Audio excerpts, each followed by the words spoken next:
What if the way you've always thought about marketing is what's actually holding your business back? Welcome back to another episode of the Vital Wealth Strategies podcast. I'm your host, Patrick Lonergan, and today I'm sitting down with Bryan Phelps, founder of Big Leap, a digital marketing agency that's helped brands from startups to giants like Avis rethink how they approach growth in today's shifting landscape. In this conversation, we get real about what's working and what's not in marketing right now. We talk about the massive changes AI is bringing to the way people search and discover brands, how to clarify your messaging so customers not only notice you, but remember you, and why building trust is the foundation of turning clients into lifelong evangelists. Bryan even shares tools and strategies you can use today to focus your marketing where your customers actually spend their time, instead of wasting money chasing the latest shiny tactics. If you've ever felt overwhelmed by ads that are too expensive, SEO that seem to change overnight, or the endless list of digital channels pulling for your attention, this episode is going to give you clarity and a system you can actually build on. Stick with us until the end because you'll walk away with a framework that will help you scale your business without falling into the trap of disjointed tactics that drain your budget and your energy. And as we dig into strategies to strengthen your marketing foundation, it's the perfect time to remind you that smart marketing and smart tax planning go hand in hand. If you're ready to start building out your own strategy to keep more of what you earn and put your money to work, visit vitalstrategies.com/tax to get started today. Now, let's dive into my conversation with Bryan Phelps.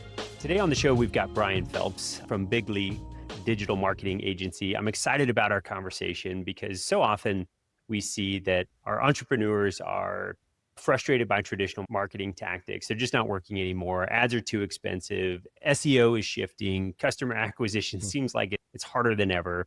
The entrepreneur just feels stuck, frustrated.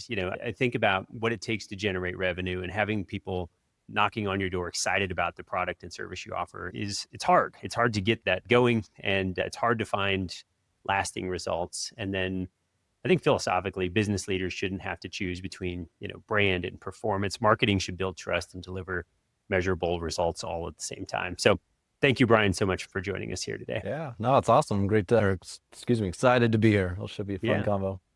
Very good. So can you give us a little bit of your background? I know you've been in the game for a long time and worked with some big logos that people would recognize, but can you share some of that with us? Yeah, I got started in the digital marketing industry back in about 2005, specifically in search engine optimization. So it's pretty kind of early in the game back then. And so kind of a classic agency founder story a little bit of just, hey, I turned out I was pretty good at it. I built some of my own websites even and drove traffic to those and monetized them through ads and affiliates and did that, got nights, and that ended up making more money than my day job. So it got to that point where it's like, okay, maybe there's something here. So split off and eventually started doing that full time and had lots of great, friends, colleagues, you name it, neighbors, that needed help with their websites. And so that kind of grew into the marketing agency that we are today. And we've changed a lot as, digital marketing's changed a lot outside of just SEO. We do a lot of other things. But yeah, we've been fortunate to work with some great brands like an Avis car rental, all their business in North America for many years. We've helped them. But everything from that to brand new startups, pre-seed and Series A and B. And here in Utah, we have a lot of tech startups, and we've worked with a lot of them over the years. This is fantastic. So today I'd like to take the conversations in two different directions, and we can, I think, tie all this together. But I'd like to talk about how AI is impacting marketing, and then also the value of establishing long-term brand and messaging. I think those are both important topics. So if it's okay, can we start on the AI side? And I'd like to just get your perspective on maybe some of the problems that we should be aware of with AI sort of entering the marketing space, and then we'll move on from there. Yeah, so AI, it's the biggest topic in our world right now, and there's maybe a couple components or different aspects of it. So all businesses are wondering, how can AI help me be better, more efficient, let's save money. So there's an aspect there. And in the marketing world specifically, there's maybe a bigger emphasis on, searcher behavior. How are people finding new products or doing research that used to be exclusively done on Google? And I feel like we're only chapter into a 100-chapter story on this, and so it's a little early to maybe declare any kind of victory, but we're spending a lot of time and resources for us and our clients, helping them figure their way through this. Yeah, because I see it's interesting when I go to Google and I search something. Now, Bard is giving me a summary at the top to my Hmm. answer, where before it used to give me a links to a bunch of websites. And we have some clients that are content creators in particular niches, and they're like, it's interesting. We're seeing our traffic sort of fall off a little bit. Now, I think there's two sides of that equation. They're seeing their traffic fall off, but the people that they're not actually seeing a decrease in revenue. So the people Yeah. that are wanting to find them are still finding them, and maybe not stumbling across them on accident and going, oh, this isn't where I want to be. And Bard's answering that question. But are you seeing an impact on AI with some of the, I don't know if SEO is the right term, but Hmm. people getting the search results that maybe they're looking for? Yeah, I think maybe the best way to kind of summarize it a bit is if you think of like a buyer's journey, we look at it in funnels a lot in the marketing world. Search used to be able to kind of take people almost, generally speaking, kind of from the top to the bottom of that funnel. And so people Mhm. would go do research, they would find new companies, new products, and then eventually kind of come down this funnel and convert. So where I think we've seen maybe the biggest change in AI as part of this, so the chat GPTs of the world, but we're also seeing it on other platforms like Reddit, YouTube, Pinterest. Mhm. People are just finding products in maybe more diverse sources. But like you said, they'll often come back to Google to, research, continue researching or researching the company or just trying to find their website because AI services like ChatGPT don't make it super easy to click on your website there. So we're seeing the same thing like you described of traffic's down, but sales sometimes are even growing because they're being mentioned in ChatGPT or wherever, and then just coming straight to the site. So it's a shift for sure. And for us and our clients on how do we help you get, discovered and then work our way down the funnel to a conversion. Yeah. Yeah, I love that. And really I think you just hit on a key point, like how do you get discovered? And I Mhm. think about marketing in general, and it's really a bid for attention, right? Like if I Yeah. can get somebody's attention long enough to look at my product or service and go, hey, that's interesting. I want to learn more about that, or I want to go buy that thing. And we can look back to billboards and direct mail, Yeah. as sort of early opportunities for that. Then we got spam that came through, and now we're seeing uh I personally think email's the best because I own Mhm. that channel. It is an opportunity for me to, I don't have to worry about if I'm on social or SEO, the rules changing, and then all of a sudden, what was driving a lot of traffic to my business is going away. So do you have thoughts on those different channels and how the rules change and where ultimately businesses should be, paying some time and attention to their strategy on the digital front? Yeah.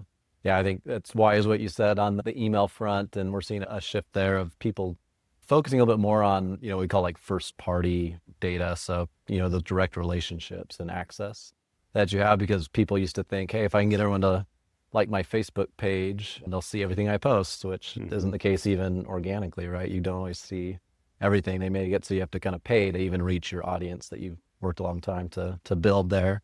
SEO again is great, but changes and paid ads, paid social. It's great, but it's once you turn that off, it's gone. So building those kinds of long term platforms, like you said, makes a lot of sense and something that we're seeing kind of a change as well. Talking about kind of that discovery and conversion process that we're trying to help our clients with. It's we kind of talked to them about our main goal really isn't just help you get discovered, but also be remembered.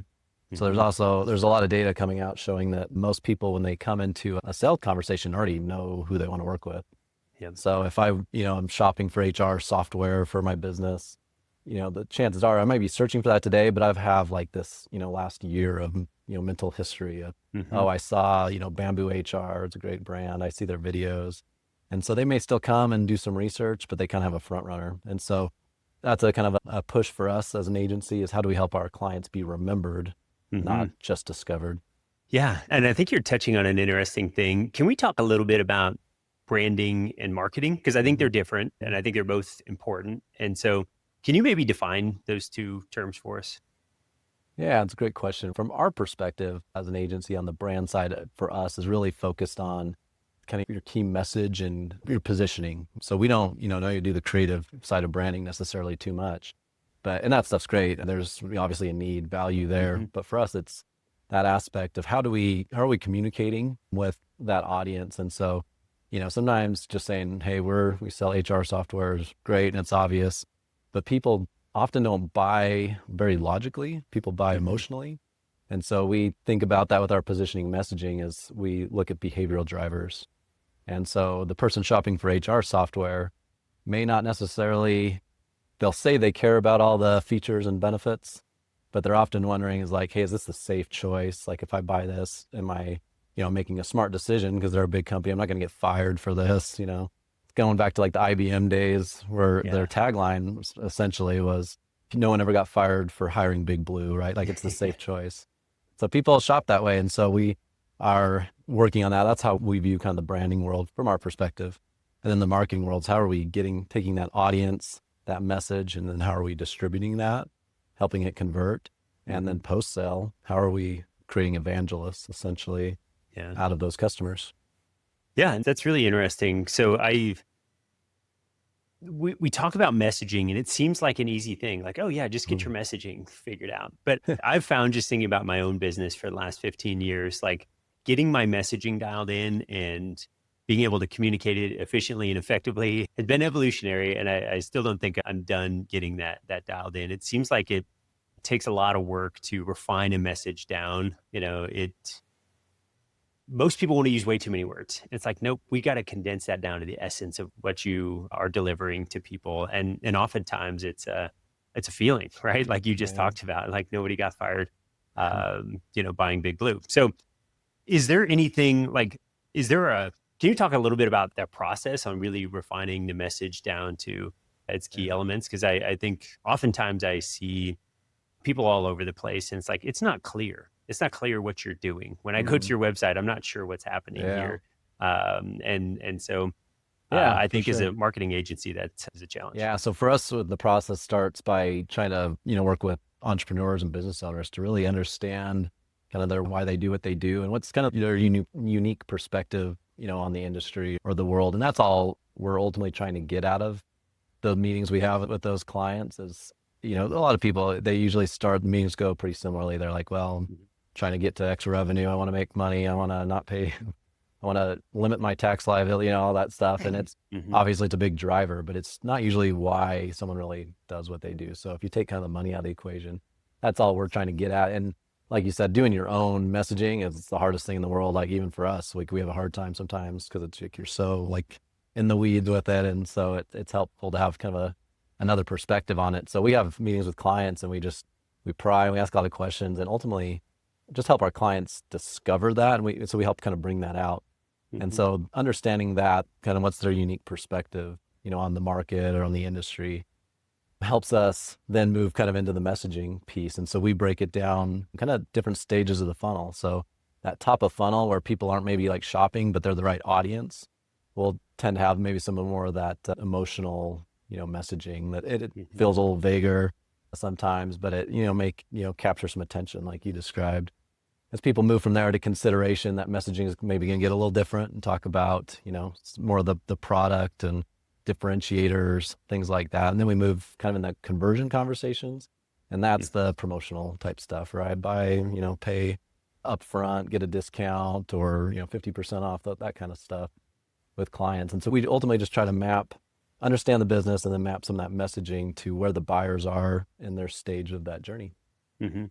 That's really good. And one of the things I was thinking about as you were saying all those things is there's also a level of trust that I'm trying to Yeah. build with the buyer. And I think about even this conversation here. One of the reasons we do the podcast is people can sort of check us out. They can learn and hear how we think and how we approach, we'll say, life in general, because Yeah. we think it's important to have a worldview, something you stand for. This is the direction we're going. And all of our thinking and advice sort of revolves around that worldview. Mhm. And I think that just helps create trust. So the more things that we can do to build that trust, and I think that comes from just great messaging. Key. Yeah, we talk about, and this I'll give credit to Kobe Bush that works with us, who taught me his saying, this is like a personal driver of his, but it applies for our clients, is that people notice different. So there's a lot of, let's call it just financial advisors out there in the world, and a lot of them, will say similar things, but when you see something different, right, you notice and you pay attention.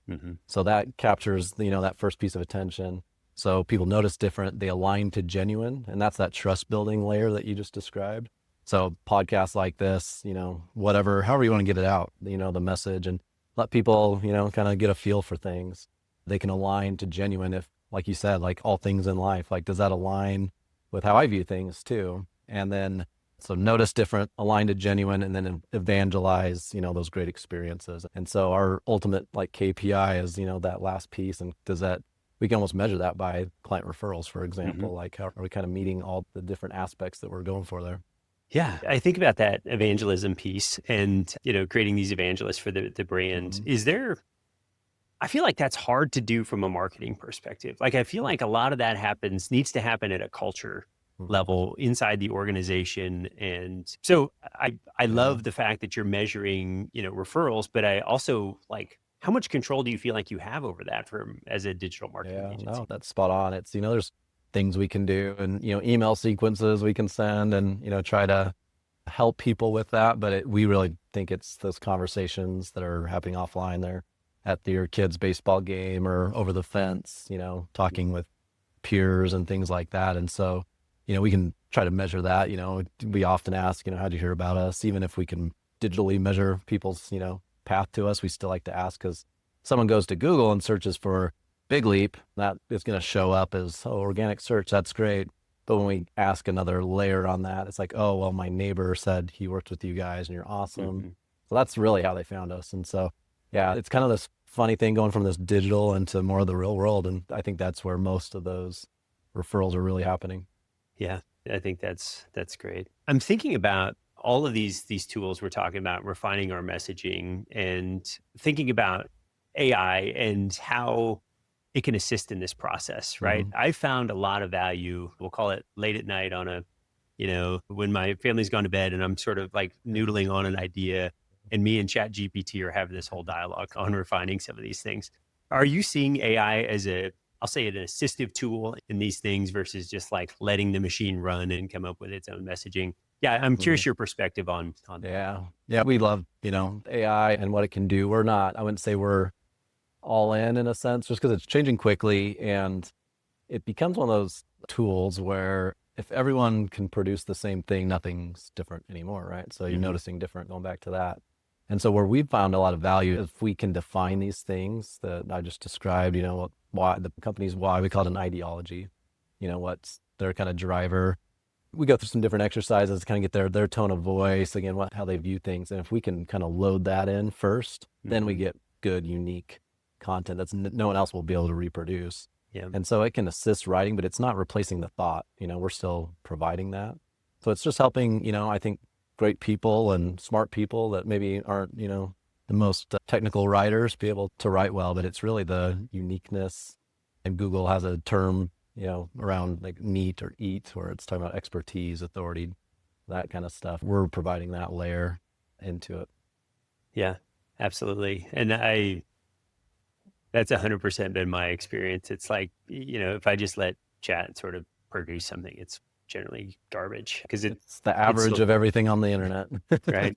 It's hallucinating, right? Like it's trying to, come up with this thought versus like, moving it in a general direction. I think that is good. And I also, we had an interesting conversation, one of the previous episodes with Camp Networks, which is all about like taking IP and making sure that it is protected, because we've seen a lot of that. I feel like AI, there's all sorts of lawsuits that, is coming against some of these AI firms that are sort of scraping the data. And then it's like, I think you could maybe unintentionally end up with somebody's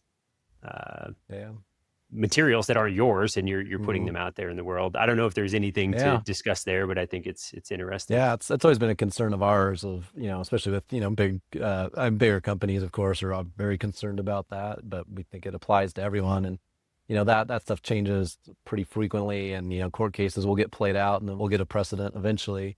One other thing that we're seeing though is at a state level passing laws about disclosure around AI. So, you're seeing a lot of companies jumping into, maybe like sales AI bots to answer or make calls, or even the content. If it's 100% produced by, AI. In some states, you have to start disclosing that on the website. So it's kind of like going back into the influencer world, where you have to disclose paid products or some of the privacy laws that have happened. That's all super new.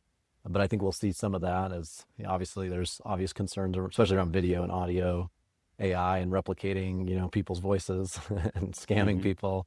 And Yeah. so it's a concern and people are jumping on it quick, which again, it's innovation. I'm a hmm huge fan of, Yep. but there's definitely some legal and ethical concerns probably that will come into play.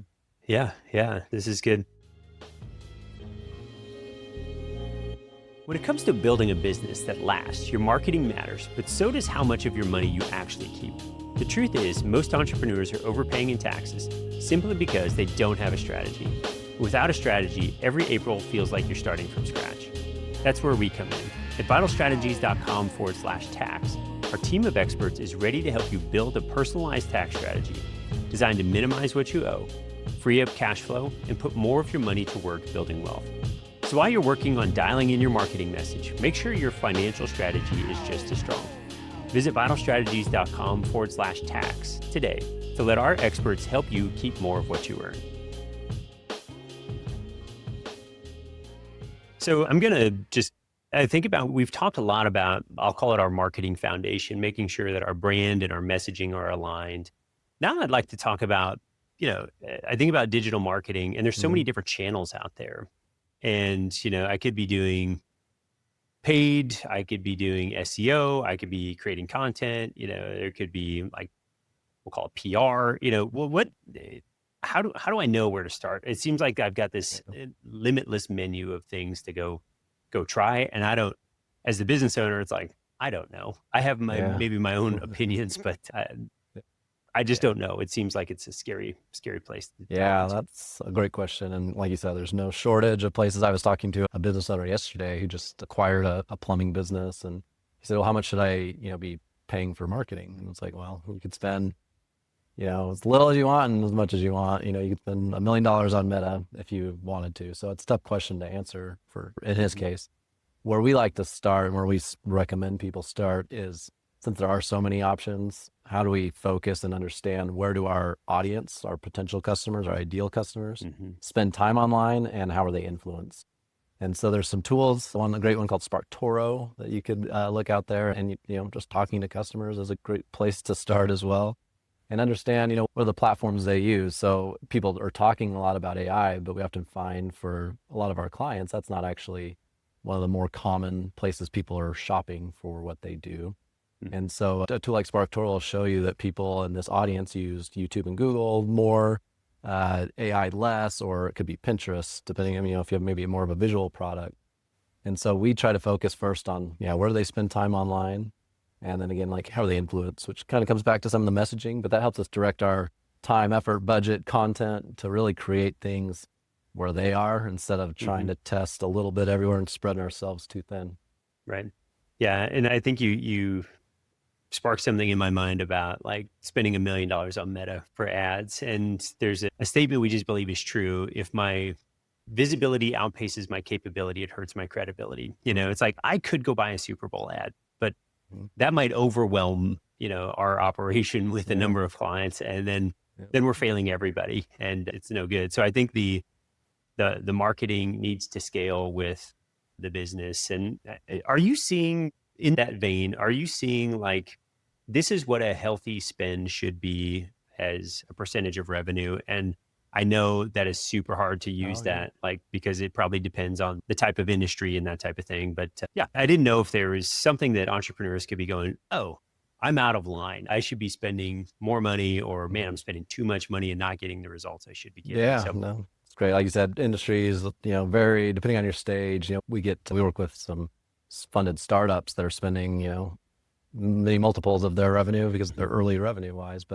And the model, of course, is a little different with them. They'll spend 6 months worth of revenue to generate a customer, but it pencils out for them. But for most businesses, most, entrepreneurs and people that maybe are, self-funding and things like that, it's always that balance when you're first getting going, right? It's going to be a higher percentage, but there's a lot of studies that show for the average. It was a study of, I think it was thousands of CMOs. It was generally speaking between like 10 and 20% of revenue to be spent on marketing. including spend, agencies, and headcount, all that kind Yep. of stuff.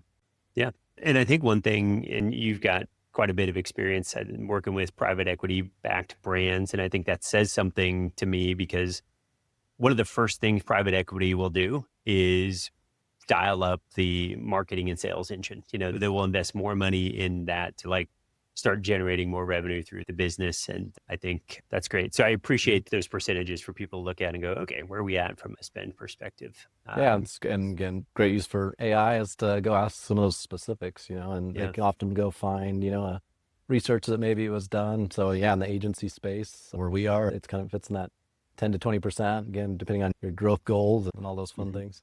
Yeah. So just to recap where we've been, we clarified our marketing foundation with, our brand and our messaging. And then we've talked about, what channels do we start with? And the answer there is you start with the channels where your people, your potential customers are hanging out. That seems to be wise. And then I think about, I'll say long-term sustainable growth. How do we put our marketing together and continue to expand on, I'll say, those channels and sort of measure the progress that we're making in our marketing? Because it seems like the landscape changes. About every 10 minutes, there's a new social media or a new, we're seeing chat and AI sort of invade the search space. And so I feel like the challenges you face as a digital marketing agency are they're robust because the landscape keeps changing on you. So yeah, I'm curious how we sustain long-term growth in that ever-changing environment.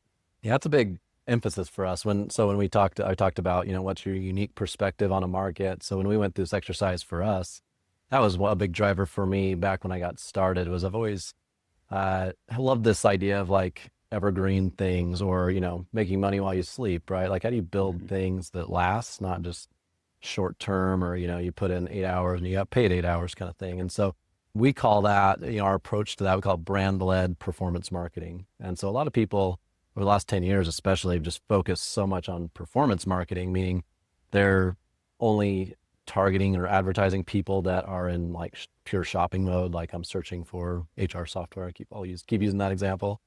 And the challenge with that now is, like you've said, ad costs are rising. Economic factors, of course, tie into that on, price sensitivities. And so if that's the first interaction you're having at that stage, you've kind of missed the mark already. And so we look at that funnel and we say, okay, the bottom 5%, there's studies have shown about 5% of your audience is in market at any time.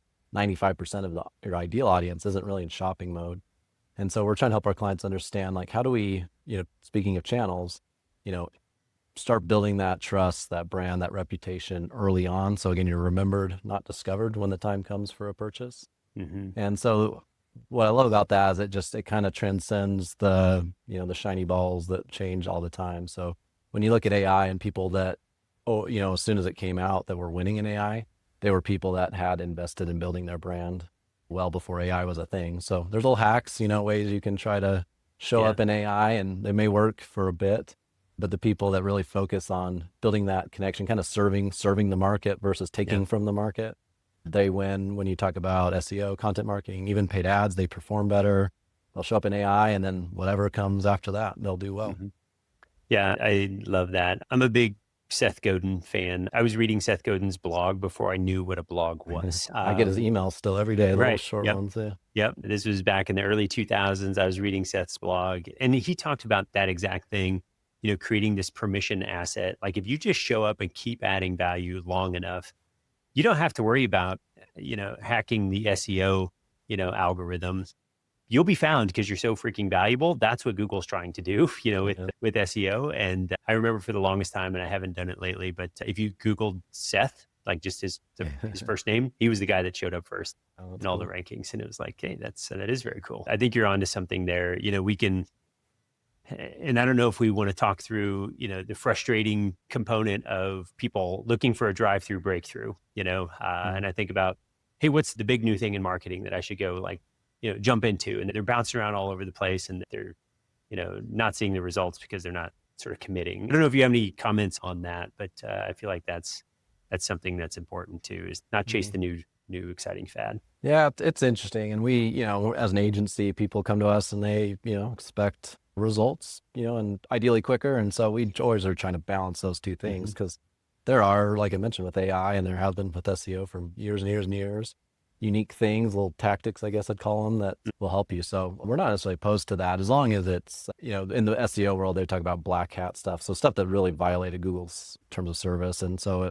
in that example, there was a common way of doing that was buying links. So you'd go to some marketplace and get people to link to you and you'd rank well, but then people actually got penalized and then saw like a decline in traffic. So we're never in favor of that. But some of the shorter term tactics, so like with AI, for example, the messaging, going back to that for a second, that you use about yourself really influences what you potentially show up for. So if we call ourselves a digital marketing agency, we're more likely to show up that than if we just call ourselves a marketing agency or performance smart, whatever. So those, I'd say, are some of the little tactics right now that people can do, and that you're not harming yourself, in the long run, but staying on top of that, or working with an agency that stays on top of those things to get the quick wins.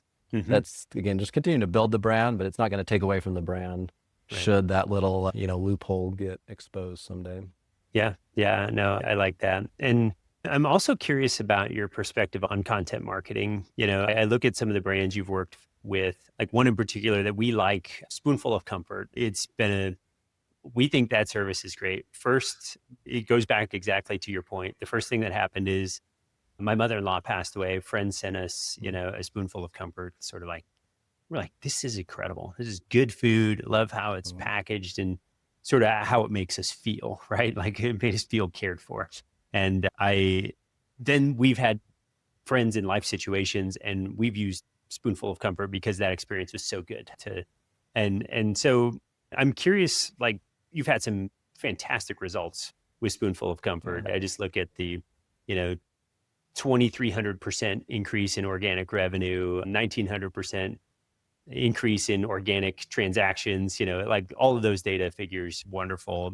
So can you talk to us a little bit about content marketing and how that, because I think it ties back to some of those things we were talking about I just think a few it's minutes ago. Changed probably maybe more than anything when you talk about AI. So those examples, that case study you mentioned, pre-AI, we helped them create a lot of content, they have an amazing internal team, and create content around all those different scenarios, like you talked about of, gifts for X or, Mother's Day gifts, that kind of stuff, right? People go to Google and they'd be looking for a product.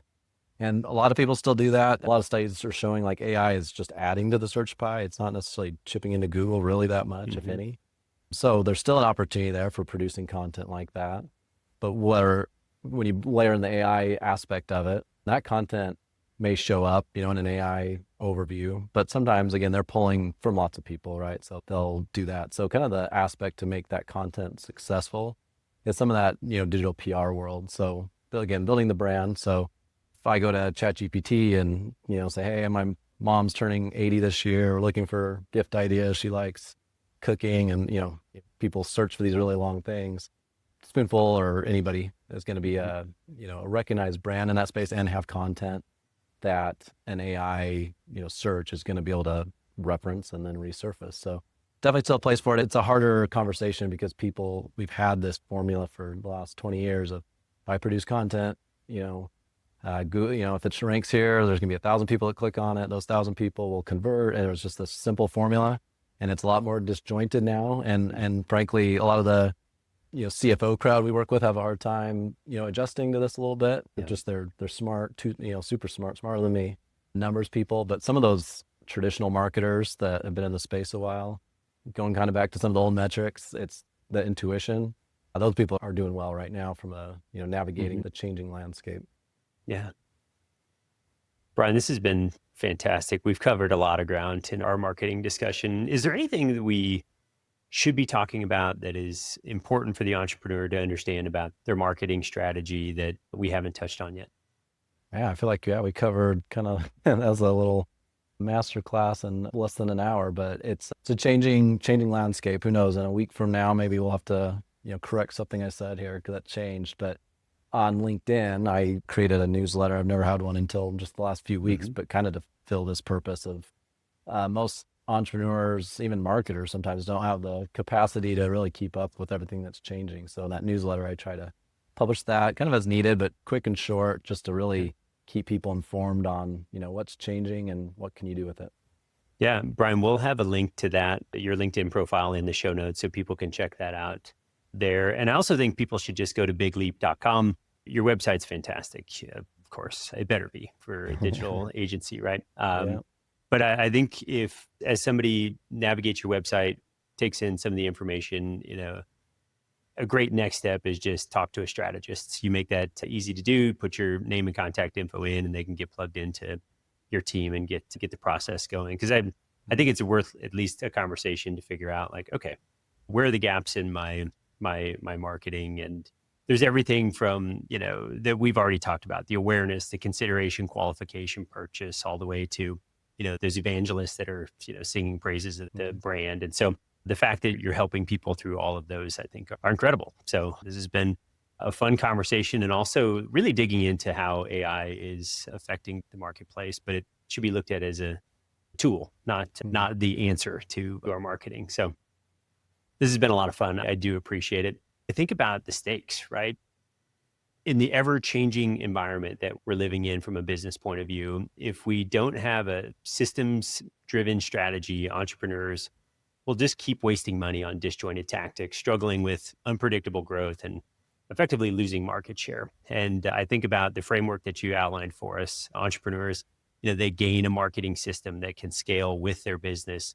It builds trust with customers, drives efficiency, and gives them the confidence to just focus on running and optimizing their business and their lives, and not worried about, man, where are we going to find this next customer or client? So I appreciate all of your wisdom that you've shared so far. Thank you so much for joining us. Yeah, thanks, Patrick.